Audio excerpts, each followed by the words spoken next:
नमस्कार, मी संकेत Deshpande. Top news Marathi चॅनलमध्ये आपलं स्वागत. महाराष्ट्र राज्याचे दिवंगत उपमुख्यमंत्री अजित पवार आणि राहुरी विधानसभा मतदारसंघाचे भाजप आमदार शिवाजीराव कर्डिले यांच्या निधनाने रिक्त झालेल्या बारामती आणि राहुरीसाठी पोटनिवडणूक जाहीर झाली असून 23 एप्रिल रोजी ही पोटनिवडणूक होणार आहे.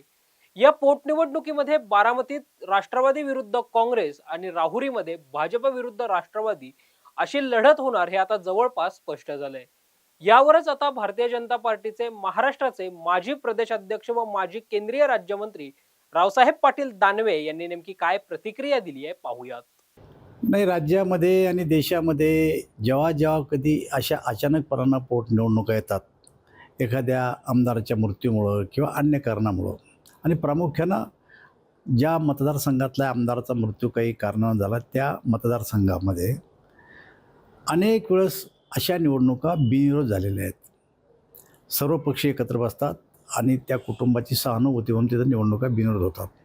आपल्या माहिती काही पक्षांनी ज्या टायमाला गोपीनाथराव मुंडे वारले त्या टायमाला त्या निवडणुकीमध्ये शरद पवारांनी स्पष्ट भूमिका घेतली होती की आम्ही निवडणूक लढणार नाही.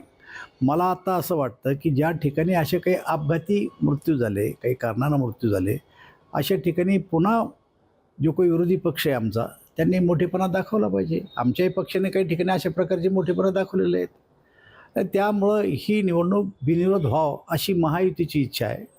यावर प्रत्येकाचा पक्ष आहे, त्यांचे विचार वेगळे, त्यांना जसं वाटेल तसं त्यांचे नेते निर्णय घेतील. परंतु आम जनतेची सुद्धा इच्छा हीच आहे की अशा ठिकाणी निवडणुका ह्या बिनविरोध झाल्या पाहिजे. तुमची car, electric panel, data server आगीपासून सुरक्षित आहे का?